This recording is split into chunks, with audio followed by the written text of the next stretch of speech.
The darkness of space stretched endlessly in all directions. Stars sparkled like tiny diamonds against the black canvas. In this quiet corner of the galaxy, a ship moved silently through the void. It was not a human ship. The vessel belonged to the Zalathi, one of the oldest spacefaring races in the known galaxy.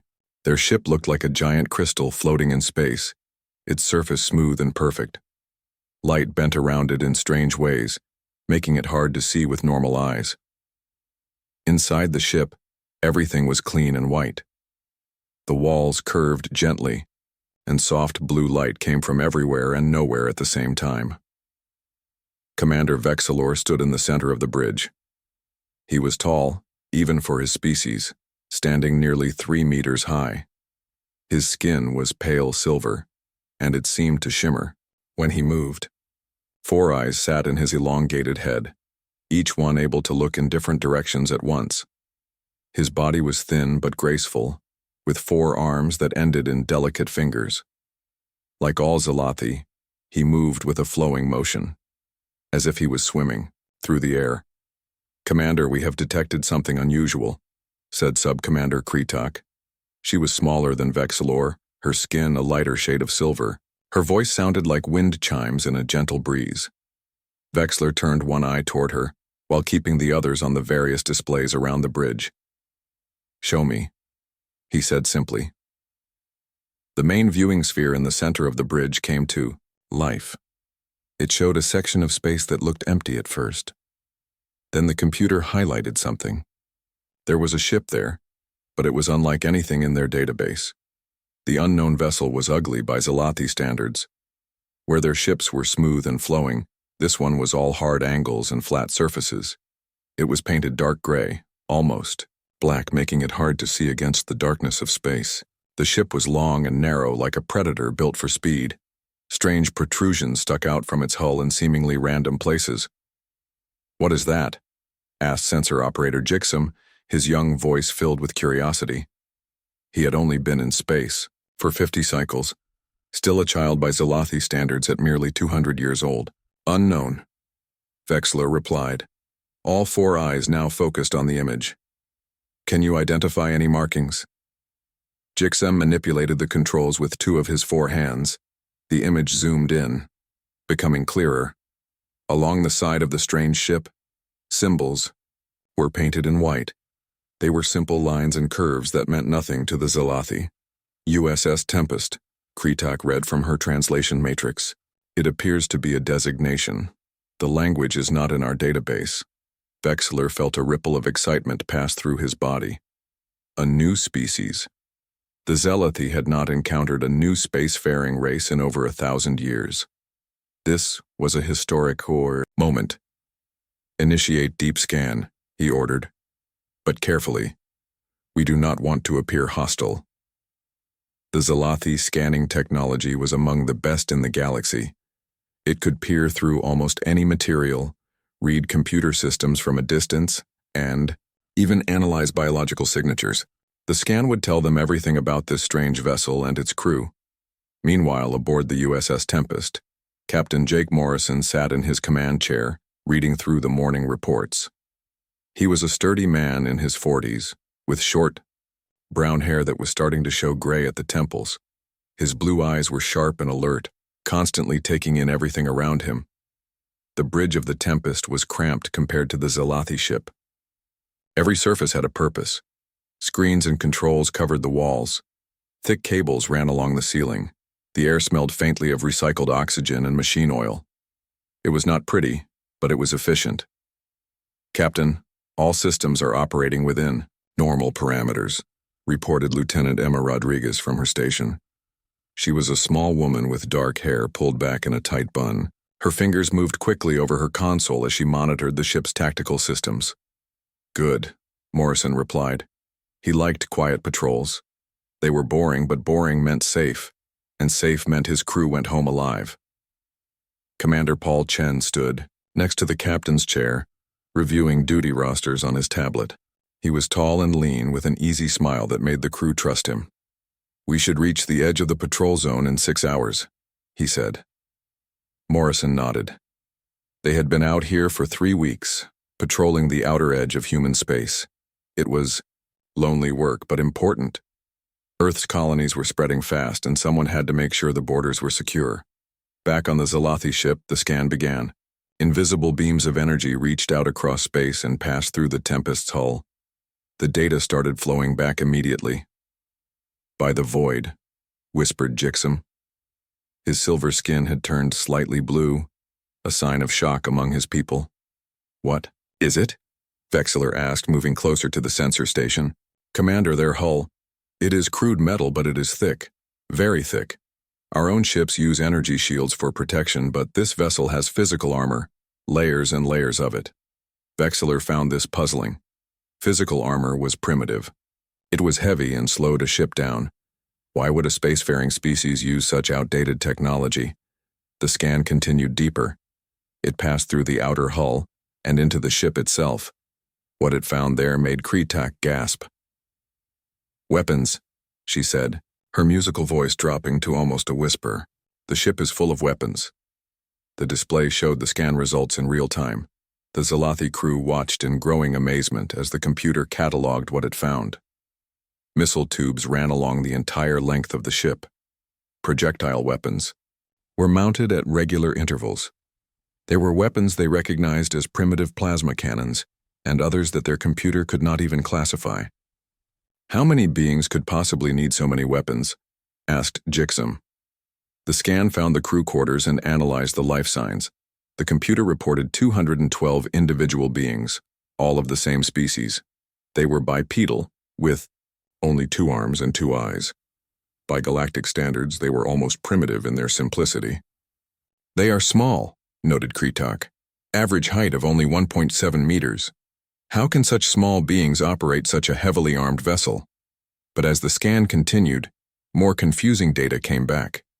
The interior of the ship was not what they expected. Instead of open spaces and comfort, everything was cramped and utilitarian. The corridors were narrow. The rooms were small. Every cubic meter of space was used for something. "Look at this," Jixum said, highlighting a section of the scan.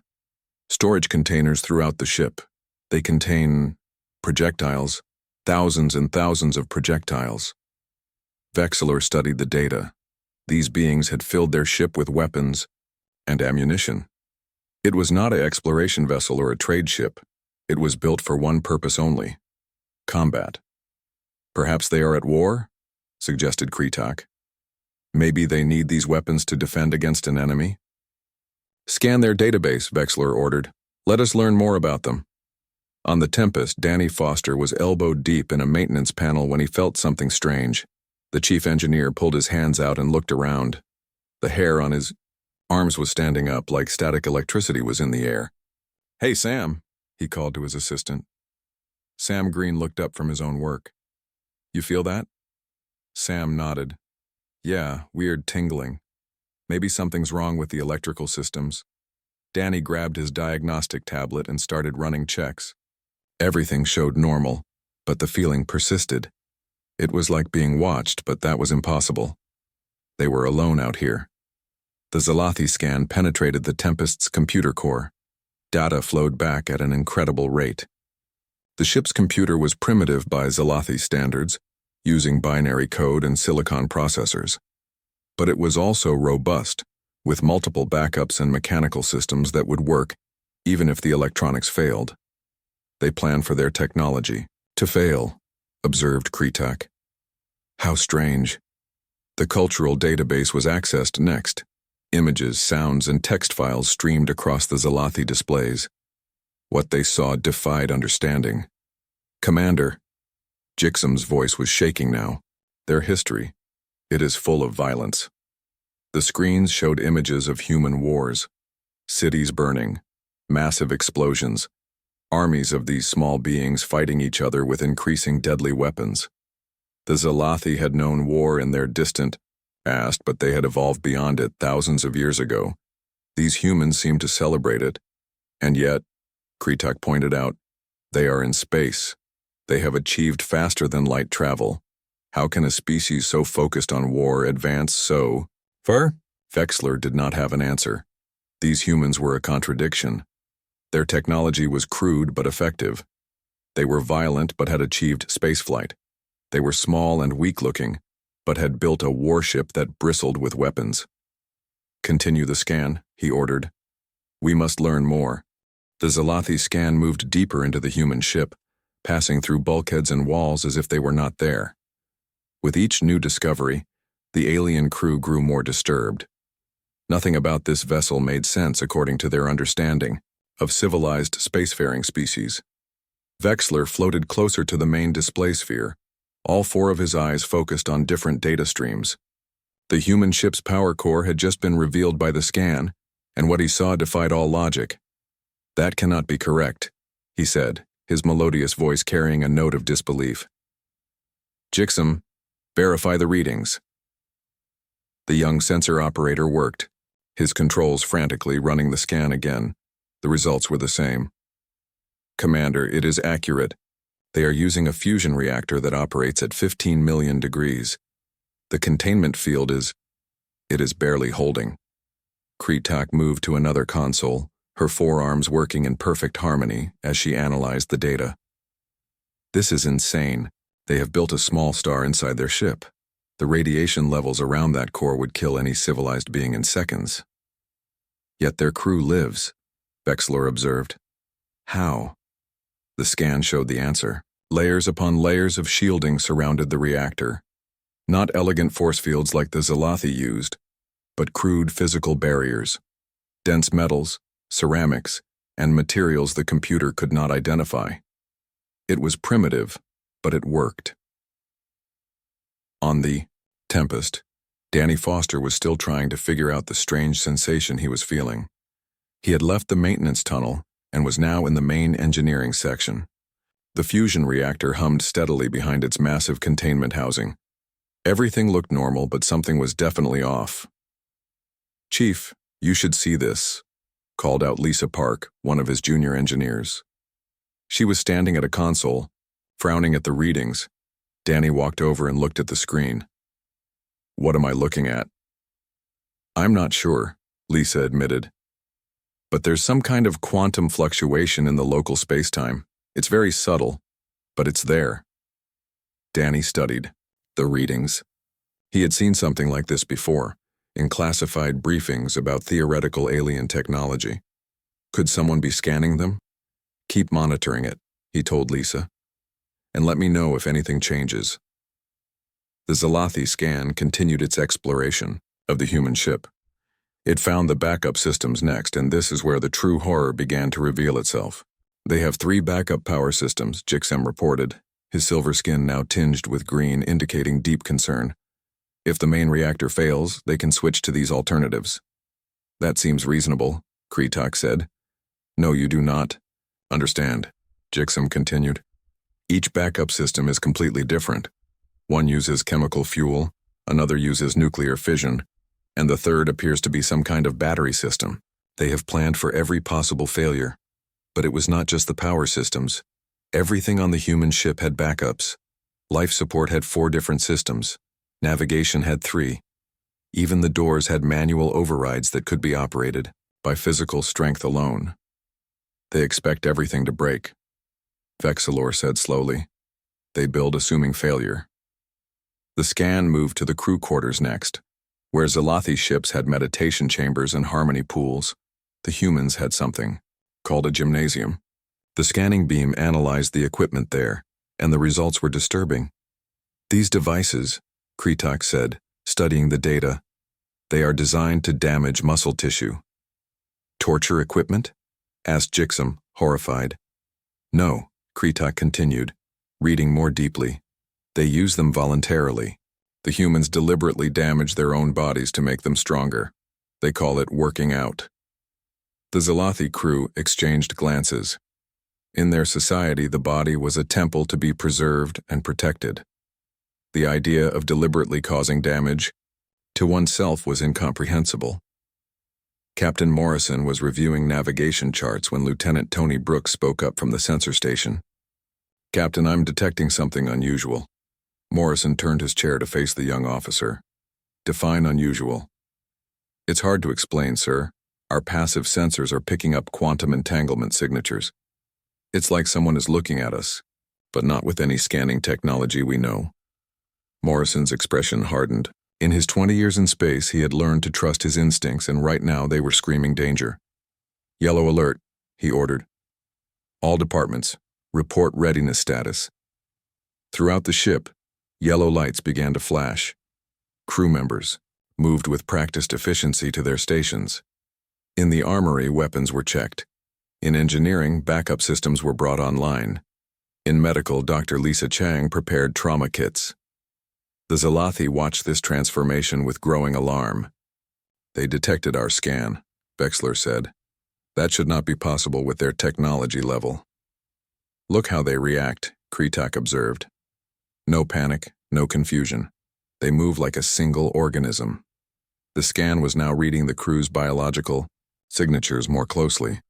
What it found was perhaps the most disturbing discovery yet. "Commander," Jixem's voice was barely a whisper. "Their biology, it is impossible." The data showed that humans produced combat chemicals naturally in their bodies. Adrenaline that made them faster and stronger, endorphins that blocked pain. Their bones were reinforced with calcium deposits.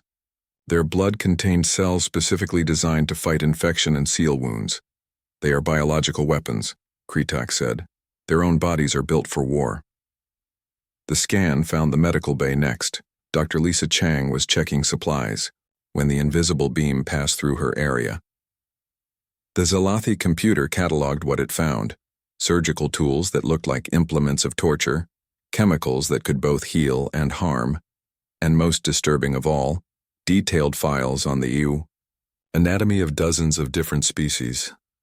"They know how to kill us," Jixem said, his voice rising in pitch. "They have never met us, but they have theoretical models on how to kill beings like us." Vexler studied the medical data more closely. It was true. The humans had extensive files on theoretical alien biology, including detailed analysis of potential weak points and vulnerabilities. They had prepared to fight enemies they had never met. Amy Watson was in the forward weapons bay when she felt the tingling sensation grow stronger. She was running diagnostics on the torpedo tubes, making sure each one was ready to fire.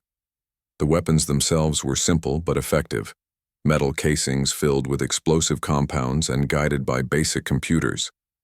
"Hey, Kyle," she called to Sergeant Kyle Adams, who was checking the ammunition stores. "Something feels wrong." Kyle looked up from his work. He was a veteran of 15 years, and he had learned to trust the instincts of his fellow crew members. "Wrong how?" "Like we're, being watched, studied." Kyle's hand moved automatically to the pistol on his hip. "Should we report it?" "Already done," Amy said, pointing to the yellow alert lights. "Captain's thinking the same thing."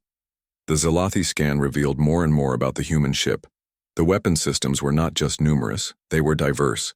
Kinetic weapons that fired solid projectiles at incredible speeds, missiles with various warhead types, energy weapons that were crude but powerful, and in the deepest, most secure part of the ship, something that made the Zalathi computer flash warning signals. "What are those?" Vexler asked, looking at a series of large cylindrical objects in a heavily armored compartment. Jixem ran the analysis 3 times before answering. "They are weapons that use nuclear fission and fusion, Commander. They split or combine atoms to create massive explosions." "Impossible," Kretak said. "No civilized species would carry such weapons on a single ship. The risk of accidental detonation? 24 of them," Jixem continued. "Each one capable of destroying a city or a small moon." The bridge of the Zalathi ship fell silent. They had encountered warrior species before, but nothing like this. These humans had turned destruction into a science. They carried enough firepower to devastate entire worlds, and they did it casually as part of a routine patrol. "There is more," Jixem said reluctantly. "The ship's computer contains thousands of battle simulations. They practice war constantly, even when at peace. They have plans for fighting in space, on planets, in atmospheres, underwater, in extreme heat, in extreme cold. They prepare for every possible combat scenario." Captain Morrison stood in the center of his bridge, watching his crew work. Each person knew their job and did it without hesitation. This was what made humanity strong, he thought. Not their weapons or technology, but their ability to work together when threatened. "Sir," Lieutenant Rodriguez reported, "all weapon systems are online and ready. Shall I charge the main guns?" "Not yet," Morrison replied. "We don't want to appear hostile, but be ready." The irony was not lost on the watching Zelathi. The humans claimed they did not want to appear hostile, yet their ship was already capable of destroying entire fleets. "Look at this," Kretak said, highlighting another piece of data. "Their ship's hull is not just armor. It is designed to absorb and deflect energy weapons. They have anticipated fighting enemies with technology they do not possess." "How is this possible?" Vexler asked. "How can a species be so paranoid yet still function?" The answer came from an unexpected source. The scan found the ship's recreation area, where off-duty crew members could relax. But even here, the human nature was evident. They had games that simulated combat, books and videos about war. Their entertainment was filled with violence. The communication attempt from the human ship sent a wave of nervousness through the Zelathi bridge. A species that built warships like the Tempest was now trying to make contact. Vexlor had to make a decision quickly. "Do not respond yet," he ordered. "Continue the scan. We must know everything about them before we reveal ourselves." On the Tempest, Communications Officer Nina Miller was adjusting frequencies, trying to establish contact with whoever was out there. She was a patient woman with steady hands and a calm voice that could soothe nervous diplomats or angry admirals equally well. "No response yet, Captain," she reported. "I'm broadcasting on all standard frequencies and some theoretical ones. If someone's out there, they're choosing not to answer." Morrison nodded thoughtfully. "Keep trying, but not too aggressively. We don't want to seem pushy." The Zelathi scan had now reached the deeper databases of the human ship. What it found, there was perhaps the most terrifying discovery of all: the complete history of humanity. Jixom was the first to access the historical files. His four eyes widened as the data streamed across his consciousness. Images, videos, and text files painted a picture of a species born in violence and raised in conflict. "Commander, you need to see this," he said, his voice trembling. The main display sphere shifted to show human history. It started with early humans hunting with primitive spears and clubs, but it progressed rapidly. The Zelathi watched in horror as humans developed increasingly sophisticated ways to kill each other. Bronze weapons gave way to iron. Swords became guns. Guns became bombs. Cities burned. Entire civilizations rose and fell in flames. The scan showed something called World War I, where millions died in trenches for a few meters of muddy ground. Then World War II, where humans killed each other with industrial efficiency. "They poisoned their own atmosphere with nuclear weapons," Kretak said, reading the data about the Cold War. "They built enough weapons to destroy their world many times over, and they aimed them at each other." "Madness," whispered another crew member. "Pure madness." But the scan revealed more than just war. It showed humans struggling against their violent nature. Treaties and peace agreements. International laws attempting to limit warfare. Organizations dedicated to preventing conflict. They were a species at war with their own nature. In the Tempest's medical bay, Dr. Lisa Chang felt the quantum disturbance peak. She had sensitive equipment here for detecting subtle biological changes, and it was all reacting to something. She pulled up the readings on her main screen and frowned. "Computer, analyze quantum signature and compare to theoretical models of extra-dimensional scanning," she ordered. The computer worked for a few seconds before responding. "Pattern matches theoretical models with 87% probability. Conclusion: the ship is being subjected to detailed scanning by unknown technology." Lisa hit the communication panel immediately. "Captain, this is Dr. Chang. I can confirm we're being scanned. The quantum signature is consistent with advanced sensor technology, possibly using dimensions we don't fully understand." Morrison received the information grimly. Someone was looking at them very closely, learning everything about them. and not responding to communication attempts. In his experience, that was rarely a good sign. All stations maintain yellow alert, but do not, repeat, do not take any aggressive actions, he commanded. We're being studied. Let's not give them a reason to see us as a threat. The Zalathi scan found the personal files of the crew next. Individual histories, psychological profiles, training records. Each human had a story, and most of those stories involved overcoming hardship. Captain Jake Morrison had joined the military after his colony was attacked by pirates. He had seen his friends die and had sworn to protect others from the same fate. Lieutenant Emma Rodriguez had grown up in the slums of Earth, fighting every day just to eat. She joined the service to escape poverty and found she was excellent at tactical planning. They recruit warriors from suffering, Vexilor observed. They take damaged individuals and turn them into weapons. No, Kretak corrected, reading deeper. Look closer. They take broken people and give them purpose. They channel their pain into protection of others. The scan found the ship's educational database, along with the expected technical manuals and scientific texts. There was something else. Literature, philosophy, and art. Books about war sat next to poems about love. Technical diagrams of weapons were stored alongside paintings of flowers. How can the same species create both?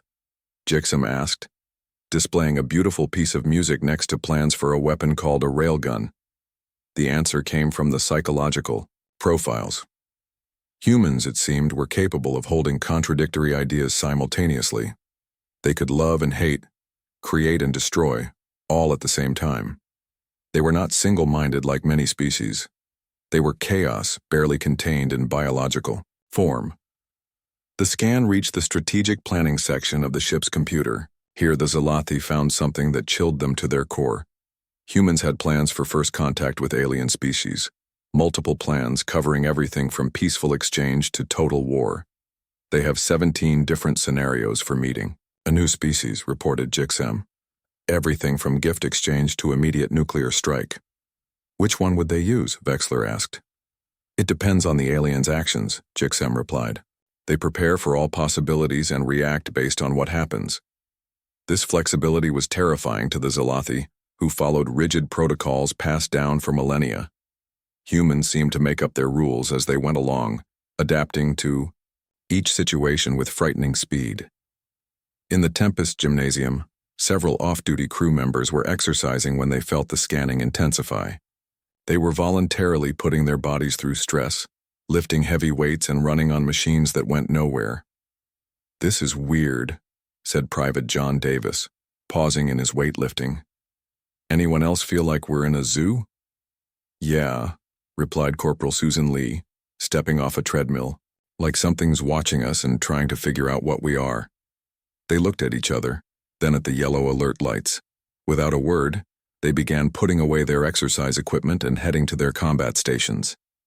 If something was about to happen, they would be ready. The Zalathi scan discovered the ship's rules of engagement next. This was perhaps the most confusing discovery of all. These humans, with all their weapons and violence, had strict rules about when and how they could fight. They limit themselves, Kretak said, amazed. They have weapons that could destroy planets, but they have rules saying they cannot use them except in specific circumstances. What circumstances? Vexler asked. Defense of their home, protection of innocent life, prevention of genocide, response to attacks on their colonies.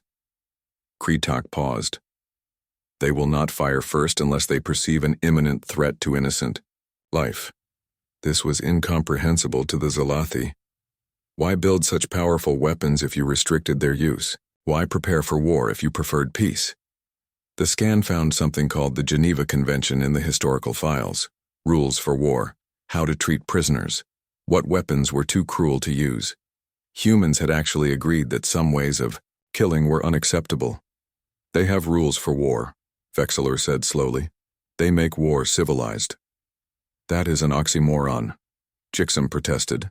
To us, yes. To them, apparently not. The scan was now accessing recent mission logs. The Tempest had been on patrol for 3 weeks. In that time, they had answered 2 distress calls from civilian ships, provided medical aid to a mining colony, and scared off a group of pirates without firing a shot. They are protectors, Kretak realized. All these weapons, all this preparation, it is not for conquest. It is for protection. Captain Morrison was reviewing the sensor data when Lieutenant Brooks made another discovery. Captain, I've isolated the scanning beam's origin point. There's definitely a ship out there about 50,000 kilometers off our port bow, but I can't see it on any of our sensors except for this quantum signature. A cloaked ship, Morrison mused. Someone with technology beyond ours studying us without making contact. He thought for a moment. Nina, try a different approach. Broadcast a mathematical sequence, prime numbers. Show them we're intelligent and peaceful. Nina's fingers danced over her console. Broadcasting now, sir. The Zalathi received the mathematical sequence instantly. Prime numbers, the universal greeting of intelligent species. The humans knew they were being watched and were trying to appear non-threatening. They are trying to show they are civilized, Jixem said. While their ship bristles with weapons, added Kretak. The scan was nearly complete now. It had cataloged every system, every weapon, every byte of data on the human ship. The final thing it found was a small file in the captain's personal database. It was a photograph of a blue-green planet with white clouds and a single large moon. Earth. Their home. Below the image was text. For our children and their children, for all who came before and all who will come after. We stand watch in the darkness so others may live in the light. Vexlor read these words several times. They were beautiful and terrifying. These humans saw themselves as guardians, standing between the darkness and the light. They had made themselves into weapons so others would not have to. Commander, Jixem said urgently, they are moving. The bridge of the Zalathi ship had never been so quiet. Every crew member stood frozen, watching as the human vessel slowly turned to face them. The Tempest could not see them through their advanced cloaking field, but somehow the humans knew exactly where to look. Vexler felt a sensation his species had not experienced in over 1,000 years. Fear. Not the intellectual understanding of danger, but genuine primal fear. These humans had detected their most advanced stealth technology with their primitive sensors. What else could they do that should be impossible? They are waiting for an answer, Kretak said softly. What do we tell them? Nothing yet, Vexlor replied. Continue analyzing the scan data. I want to know everything about their combat capabilities. On the Tempest, Captain Morrison stood perfectly still, watching the empty space where he knew something was hiding. The bridge crew worked quietly around him, each person ready to react to whatever came next. How long do we wait, sir? Asked Commander Chen. As long as it takes, Morrison replied. They're probably trying to figure out if we're a threat. Let's show them we can be patient. Lieutenant Rodriguez was running tactical simulations on her console. Captain, based on the quantum signature, their technology is significantly more advanced than ours. If they're hostile, we're in trouble. I'm aware, Morrison said calmly. But look at it from their perspective. They scan us, find a ship full of weapons, and now we're facing them. They're probably as nervous as we are. The Zalathi scan data was being processed by their ship's main computer, creating a comprehensive analysis of human combat capabilities. What it revealed was both primitive and terrifying. Their weapons are kinetic and chemical-based, Jixem reported. No antimatter, no singularity projectors, no dimensional phase weapons. By galactic standards, they are using clubs and rocks. Then, why do I feel threatened? Asked a younger Zalathi crew member. Because, Kretak answered, studying the data, they have perfected clubs and rocks to an art form. Look at these projectile weapons. They fire solid metal at significant fractions of light speed. Our shields are designed for energy weapons. These kinetic weapons would pass right through. The analysis continued. The human missiles were equally primitive and effective, simple chemical rockets carrying various payloads, but they had so many of them, and they could be fired in overwhelming swarms. Their tactical doctrine, Vexler read from the analysis. They call it overwhelming firepower. They do not seek to disable or capture. They seek to completely destroy any threat. Barbarians, someone whispered. No, Vexler corrected. Look deeper. They have non-lethal options too. Electromagnetic pulses to disable electronics. Concussive weapons to stun. They choose the level of violence based on the threat. The scan had also captured several training simulations from the ship's computer. The Zelathi watched in horrified fascination as humans practiced combat scenarios. They did not just train to fight. They trained to fight while damaged, outnumbered, and with failing equipment. They assume everything will go wrong, Kretak observed. Every simulation includes multiple system failures and casualties. They train for disaster. In the Tempest's weapons bay, Beth Harper was watching her console intently. The weapons were powered down on the captain's orders, but she could have them online in seconds. Her fingers hovered over the controls. Ready. I don't like this, she said to her partner at the next console. They're out there watching us, not responding. In my experience, that's what predators do before they strike. Maybe, replied weapons specialist Rick Brown. Or maybe they're just as scared as we are. We're not exactly a welcoming sight with all this hardware. Beth looked around the weapons bay. Torpedo tubes lined the walls. Ammunition for the railguns was stacked in armored containers. It was enough firepower to level a city. To humans, it was normal. To peaceful aliens, it must look like a nightmare. The Zelathi computer had finished analyzing the human nuclear weapons. These were the devices that truly terrified the alien crew. Not because of their power, though that was considerable, but because of what they represented. They harnessed the fundamental forces of the universe for destruction, Jixum said. His voice filled with awe and horror.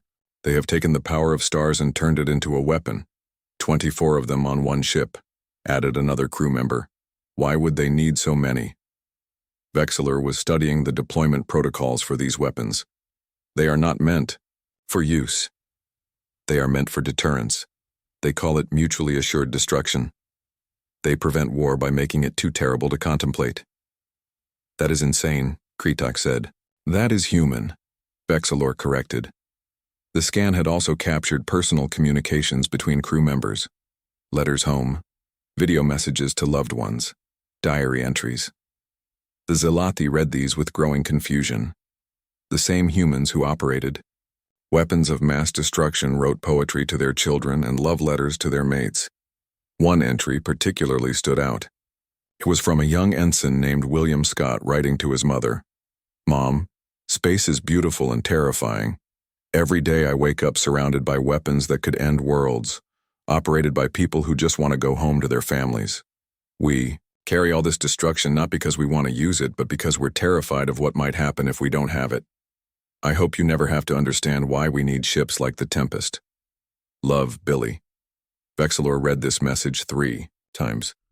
This young human understood the contradiction of their existence. They were not blind to what they had become. They had chosen it deliberately. Commander, Jixum announced suddenly, I have completed the analysis of their combat history. The main display showed a timeline of the Tempest's missions. In 5 years of service, it had engaged in combat 17 times. Each engagement was analyzed in detail. Look at this. Jixum highlighted several incidents. Pirates attacking civilian transports. The Tempest intervened every time. They put themselves between the attackers and the innocents. And here, Kretak pointed to another incident. A colony ship lost navigation and was heading into an asteroid field. The Tempest used their weapons to clear a path, saving 3,000 lives. But there were pure combat encounters too. Raiders who had attacked human colonies, pirates who had taken hostages. In each case, the Tempest had responded with controlled but devastating force. They do not fight with honor as we understand it, observed a Zelathi tactical officer. They fight to win, using any means necessary. No, Vexler disagreed. Look, closer. They could have destroyed these enemies completely, but they offered surrender first. They used only enough force to end the threat. They have honor. Just not our kind. Captain Morrison had been standing still for nearly 10 minutes waiting for a response from the hidden ship. His crew was getting restless, but he remained calm. This was a test of patience and nerve, and he would not fail. "Captain," Dr. Chang's voice came over the comm. "The quantum signature is fluctuating. I think they're having a discussion about us." "Good," Morrison replied. "Let them talk. The more they think, the less likely they are to shoot." The Zalathi were indeed discussing intensely. The scan was complete, and they knew everything about the human ship and its crew. But knowledge had not brought understanding. If anything, they were more confused than before. "We should leave," urged one faction. "These humans are too dangerous. They are a warrior species that has achieved spaceflight. History shows such species usually become conquerors. But they have not," argued another faction. "They have had faster-than-light travel for 50 years and have not conquered anyone. They protect and defend." "For now," the first faction countered. "What happens when they run out of external enemies? What happens when they turn on each other again?" Vexilor listened to all arguments but found his attention drawn back to the scan data. There was something there, something important he was missing. Then he found it. Hidden in the personnel files was a small notation. 20% of the Tempest's crew were from different Earth nations that had been at war with each other in the past. Former enemies now served together. "They have overcome their nature," he said suddenly, silencing the debate. "Look, humans who once killed each other's ancestors now work together. They have taken their violence and turned it outward, not against each other but against threats to all humanity." "That does not make them safe," Kretak pointed out. "No," Vexilor agreed. "It makes them more dangerous. They are united in their violence, but it also makes them something else." "What?" asked Jixim. "Possible allies," Vexilor said, surprising everyone, including himself. The bridge fell silent again. The idea of allying with such a violent species was almost unthinkable. But Vexilor continued his reasoning. "Think about it. The galaxy is not as peaceful as we pretend. There are pirates, raiders, aggressive species that prey on the weak. We Zalathi avoid these conflicts, hiding behind our technology.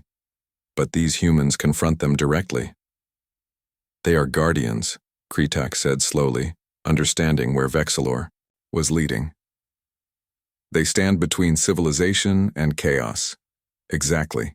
They are not conquerors. They are protectors. Yes, they are violent and dangerous, but they direct that violence toward defending others." On the Tempest, Morrison made a decision.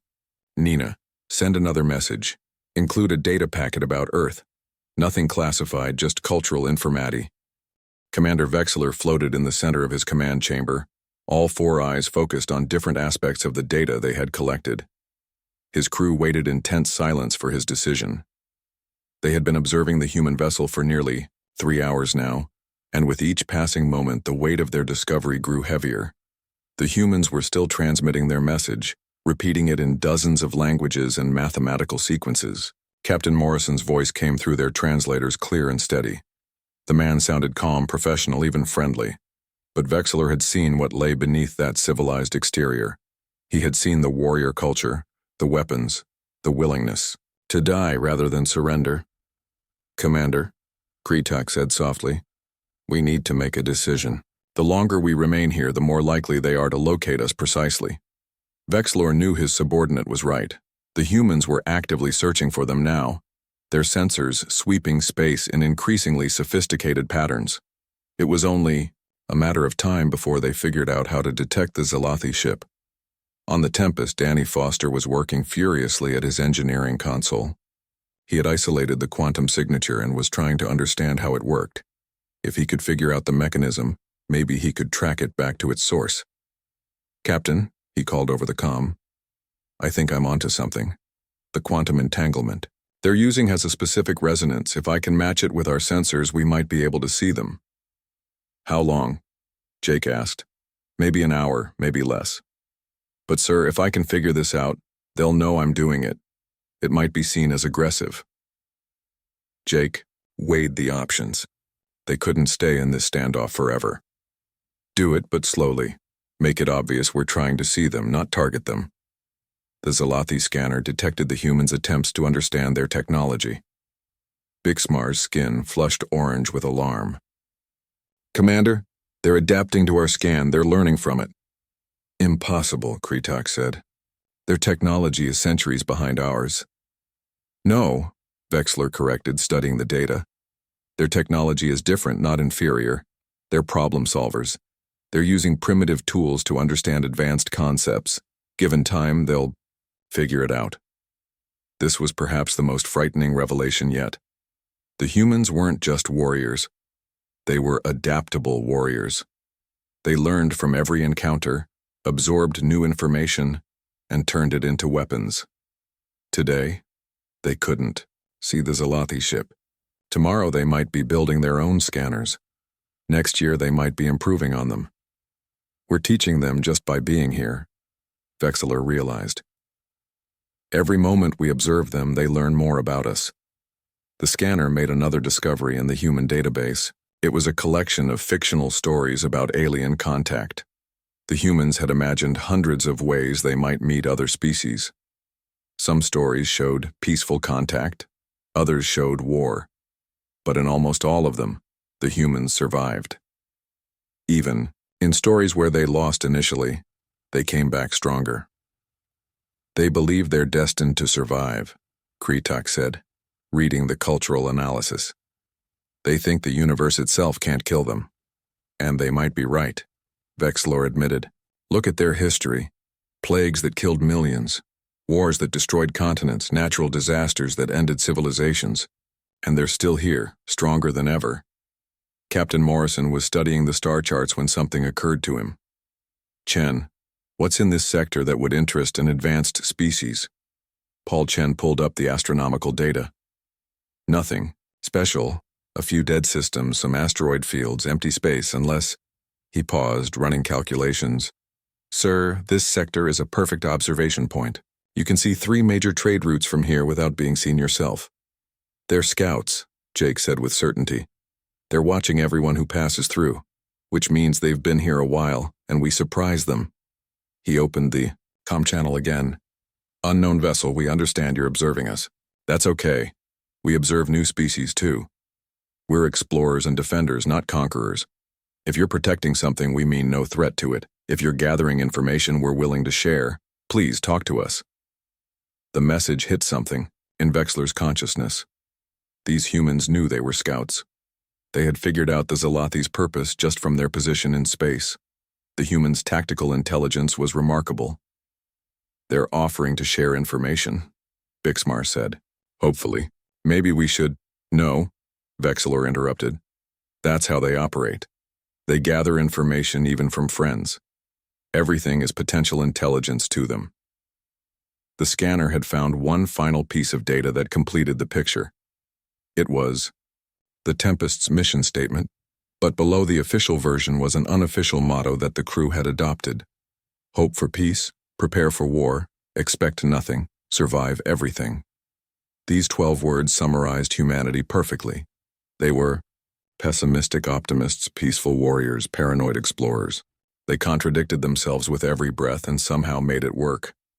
Lieutenant Rodriguez noticed a change in the energy signature. Captain, they're doing something. The signature is intensifying. Weapons? Jake asked quickly. No, sir. It looks like engines. They're preparing to move. Jake felt a mix of relief and disappointment. The aliens were going to run. First contact was failing before it began. But at least it wasn't ending in violence. Let them go, he ordered. No. Aggressive moves, but try one more time. He took the comm again. Unknown vessel, we see you're preparing to leave. We won't follow you, but before you go, know this. We're out here to explore and protect our people. We don't want war, but we're ready for it. If you're a friend, we welcome you. If you're an enemy, we're prepared. If you're neutral, we respect that. The choice is yours. On the Zalathi ship, Vexler listened to these words and felt something he rarely experienced. Respect for another species. These humans were terrifying, but they were also honorable in their own way. They offered friendship while preparing for betrayal. They extended a hand while keeping the other on a weapon. "Bring up everything we've learned," he ordered. The main display filled with data about humanity. Their history of violence, their advanced weapons, their survival instincts, their willingness to die for principles, their biological advantages, their psychological conditioning. "What are your orders, Commander?" Kretak asked. Vexilor was quiet for a long moment. The safe choice was to mark this sector as dangerous and avoid it. But these humans were expanding. Eventually, the Zalathi would have to deal with them. Better to understand them now than face them in ignorance later. "Open a channel," he ordered. His crew looked at him in shock. "Commander?" Kretak questioned. "We'll send one message. Audio only. Let them know we exist, but nothing more." The OE channel opened. Vexilor composed himself and spoke. "Human vessel Tempest. We are observers. You have been catalogued. You speak of peace, but prepare for war. This makes you dangerous, but not evil. We will not fight you today. Perhaps someday we will meet properly. Until then, know that you are watched. Know that you are remembered. Act with wisdom." On the Tempest's bridge, everyone froze as the alien voice came through the speakers. It was translated by their computers into English, but the alien nature of it was clear. This was first contact, real and undeniable. "Record everything," Jake ordered unnecessarily. Every system was already recording. Before Jake could respond, the energy signature flared brilliantly and then vanished. The aliens were gone, leaving no trace except the lingering quantum disturbances from their scanner. The bridge was silent for several seconds. Then everyone started talking at once. They had just made first contact with an alien species. It wasn't the grand meeting Earth had imagined, but it was real.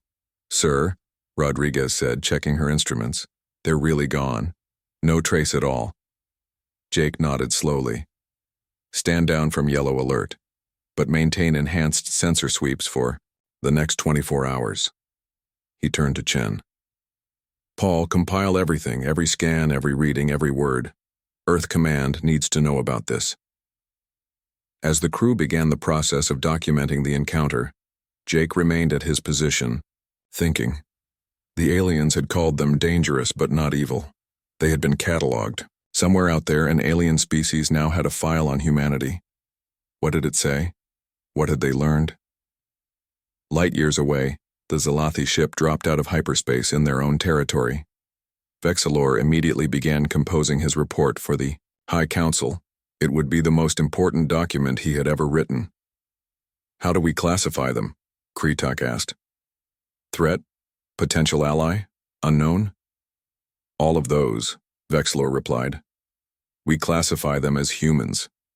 They don't fit our categories." He began dictating. Species designation, human.